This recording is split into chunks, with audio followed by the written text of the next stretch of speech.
Leaks for Geeks.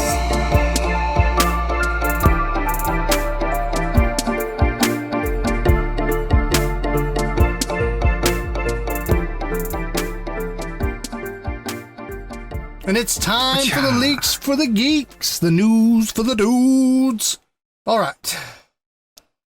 So if you've been paying attention in the last month, guys, Valen Studios' Knockout City is really hitting it big, making an impact. If you haven't heard of the game, it's a team-based dodgeball game that puts you in 3v3 matches, 4v4 matches, and then a free-for-all match, pitting you into just a crazy time of dodgeball. The dodgeballs there's different throws. You can get different types of dodgeballs, like that do bomb type stuff, and multi-ball where you got like two balls spinning and one in your hand. Just some really cool gameplay mechanics that you wouldn't think in a dodgeball game. Like, it just wouldn't dawn on you, but this does. You can also do environmental interference. So, hey, we're out in the street playing dodgeball. Oh, a car hit you, you're done. It's over. Yeah. Nice. Good stuff like that. So this released back in May of 21st and did really well. They've had actually up to this point, they're currently at their milestone of over 5 million players. So if you haven't got the game, check it out. I think at one point they were having a free play event where you're able to get on and play for free. But now I think it's, Hunter, you bought yours for 22? Is that what it's at on over at Origin? I didn't buy it yet. Oh, that's right. Yeah. Wrong guy. My nephew, he bought it. So I haven't bought it yet. Yeah, that's over on Origin. I believe it's 22. It's in the 20. Yeah, it's in the 20 range. That's what they told us the other day. Yeah. So I want to give you guys the announcement that season 1, it's about to end, and they're beginning season 2 at the July 27th is whenever they're kicking that off. So I want to make you guys aware that they released a sneak peek at the roadmap for the upcoming season, and it's going to last 9 weeks. So in addition to introducing an entirely new map to the game, season 2 will also include 3 special events. You're going to get new crew members and season contracts, 5 playlists, which is your music, and a new special ball and a different season theme. So we tried this at a gaming cafe in the local area. They actually had it loaded on the computer, so we were able to hop in and just test it out. We played it for, about an hour, Hunter? Yeah, probably. We it had an update, so it updated for an hour, and then we played for 30 minutes. That's true. But everything in it was, 50s, 1950s, 60s era kind of vibe. And I noticed that, and I was like, oh, that must just be the vibe of the game. But now I see that, obviously, this is going to be kind of like Fall Guys and other games that have done this, which is, hey, themes. Each season is going to be a theme. So they're also going to be including a new daily login bonus.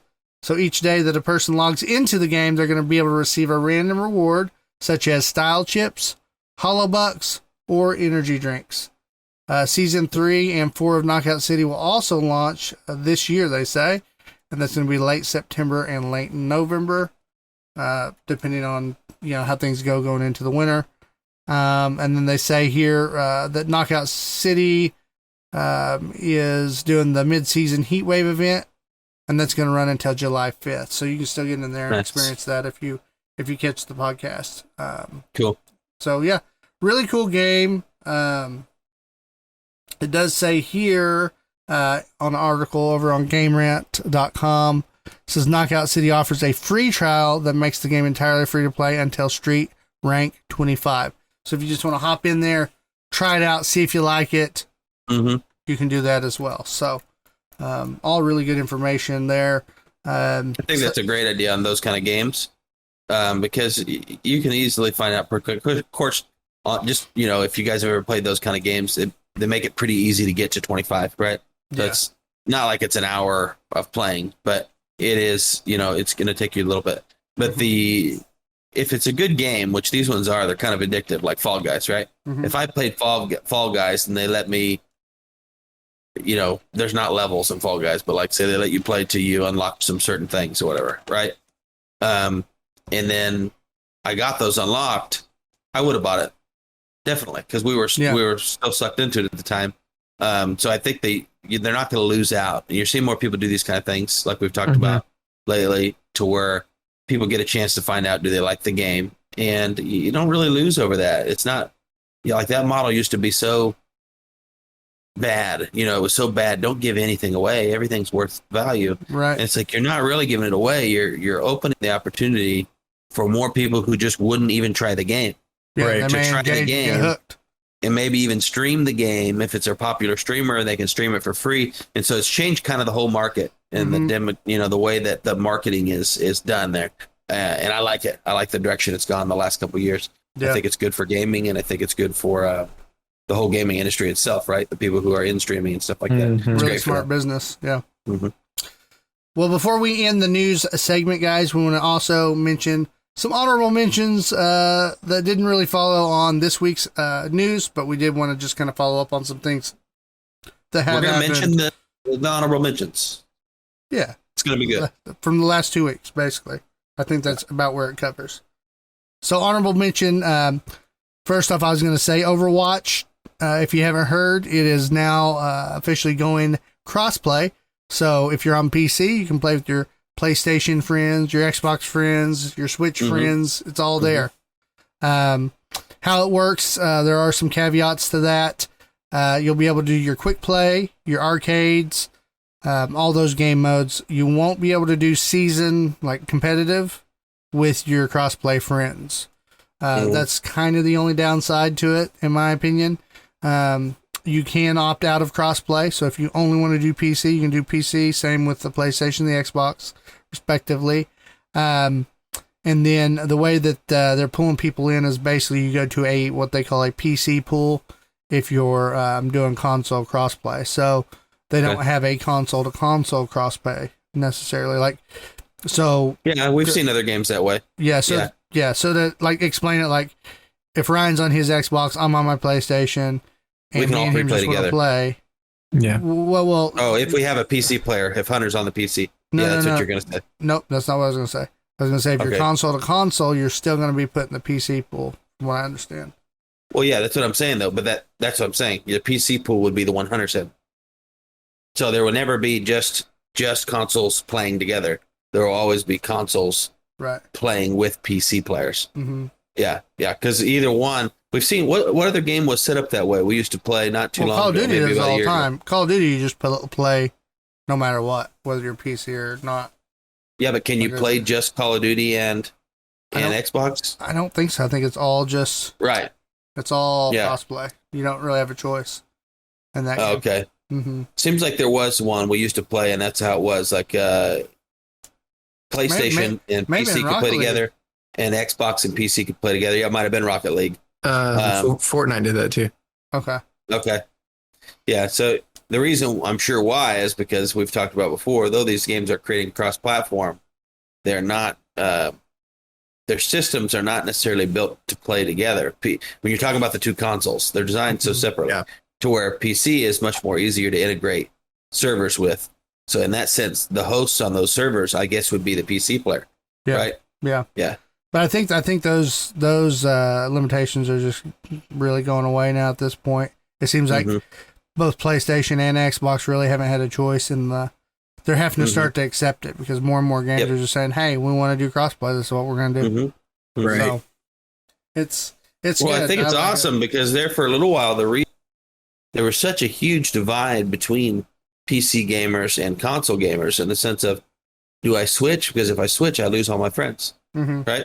Mm-hmm. Even if you go, hey, I'm going to go play Xbox or PlayStation. If I pick one, I lose all the other ones.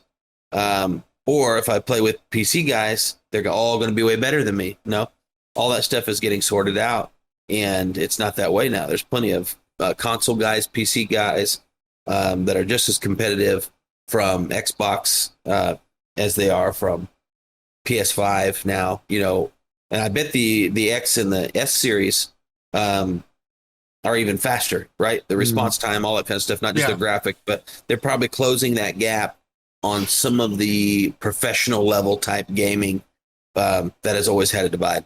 And so I think we're just seeing this blend. I love it because then the true divide between them is not, oh, well, our technology doesn't want to play with your technology, which is what it's always been, right? Mm-hmm. Now the true divide is, okay, who has the best negotiating skills and buying power for exclusives, right? Mm-hmm. You're buying that console for the exclusive now, which is really the only difference that should have ever been there. You know what I mean? Yeah.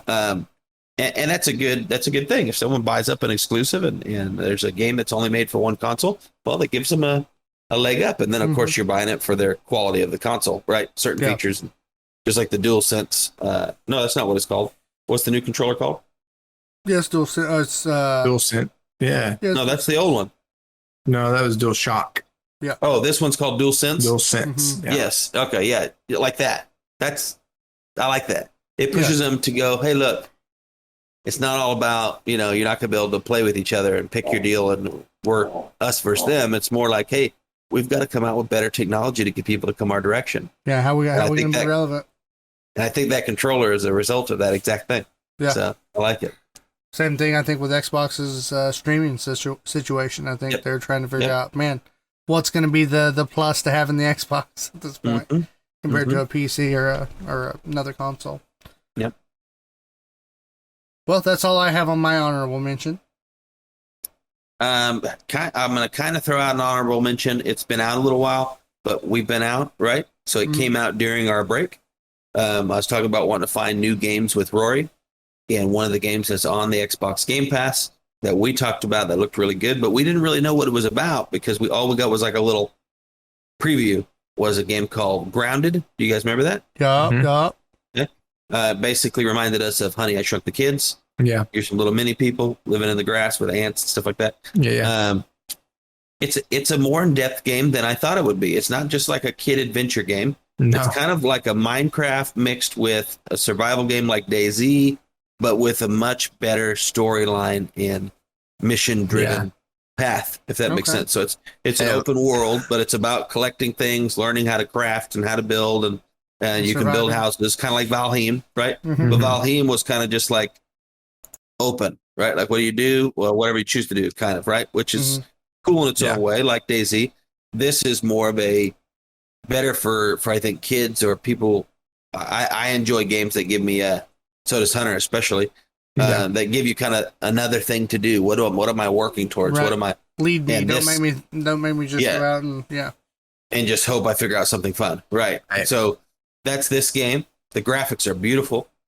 It plays well. You can play up to 4 people in the world, and you can switch between the character you're playing. Okay. Even if it's just one person there, so you can have 4 different characters built for that world that you've developed, within that world, if that makes sense. Nice. We've only played it a little bit, so I don't know a ton about it other than I understand the game now. Like I kind of get an idea of what it's going to be about. You've definitely got like problems you've got to solve. I wouldn't call them puzzles, right? But they're missions. You find out, hey, this isn't working. So what do I have to do here to fix this thing so I can try to get back to the regular world, right? Why am I here? That's what's kind of cool about it. You don't know why you're small. It's not like Honey, I Shrunk the Kid. We shrunk ourselves. It's like, what's going on here? Right. You got this little mini science lab, and you just start learning how to do everything. So interesting game. Don't know how big it is yet. Feels like it's going to be big. Is it crossplay? Do you know? Ooh, good question. I don't know. I don't know if it's That'd be cool to play. We can look I'm it gonna up. look it up right now. Yeah. Go ahead and let us know. Have you ran into a spider in that yet? Instantly. Yeah, I was out in the dark because I did not build a house yet to sleep the night, which is pretty much it's recommended. That's what you're supposed to do. Yeah, if you don't have a torch spiders yet. Come out. It's dark. Yeah, Oh, I dude. went out and I'm like walking around. I'm like, I think I hear something, and the music, the sounds were good on the game too. Yeah. Right. You can hear like the branches and stuff like rustling, but it sounds very much not like a regular branch rustling. It's like if you imagine being small and there's a spider walking through the grass. That's the sound they captured. It's really good. Oh man. And all of a sudden you're just dead. I mean, it's probably not that way all the time, but I'm a beginner and I have no protection.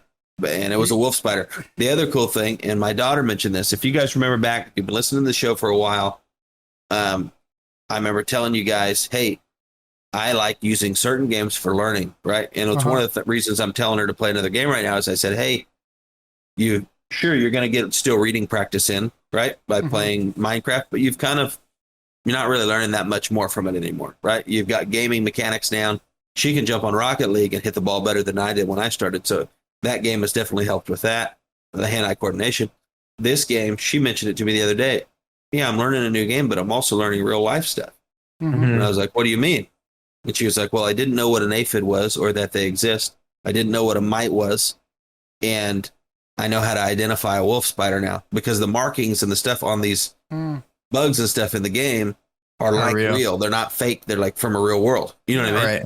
Yeah. And I didn't even think about that. Didn't even consider it. So it goes in deep on all that kind of stuff too then, like your different types of spiders and that's so cool. It didn't give you details of what a mite is. I did, right? Because she said, what the heck's a mite? And I explained it to her. And then she was like, what's an aphid? And I explained it. I didn't know if they had like a cool little library where you could like look that stuff up and see the game. Kind of it does, because you can analyze each thing you find. You take it to the computer, you analyze it, and it does give you a breakdown of what it is and what it can be for, basically. That's cool. Of course, it's not, can you really use it for all those things in real life? No, only because you're a mini human. Right. It's just some of those things. Yeah. Make a coat out of the spider's fur. Okay. Right. Okay. I looked up grounded crossplay. Let's see. Grounded has finally arrived. Early access. Players hoping to crossplay with their friends. Thankfully, Grounded does include crossplay, I think. Let's see. I had to click into the article. Okay. Does include crossplay, and it's rather easy to set up a co-op multiplayer session for you and your friends and you and your tiny pals. So let's see. This looks like Xbox. I guess it's Xbox and PC. I don't think I think it's a Microsoft. Yeah. So I don't think it's on PlayStation. But between Xbox and PC, it is. Yeah. Cool. Perfect. Okay. Well, hey, PlayStation's going to miss out. Big deal. Yep. They're doing all right. This has been a Delirious Dads production. For more information about the show, visit our website at www.deliriousdadsgaming.com. You can also find us on facebook.com/deliriousdadsgaming, twitch.tv, and YouTube. Make sure you like and share our pages to help us grow the channel. You can listen to the podcast on iTunes, Google Play, Stitcher, and Spotify. Please leave a rating and review if you enjoy the show. Thank you again for listening, and we hope to see you next time.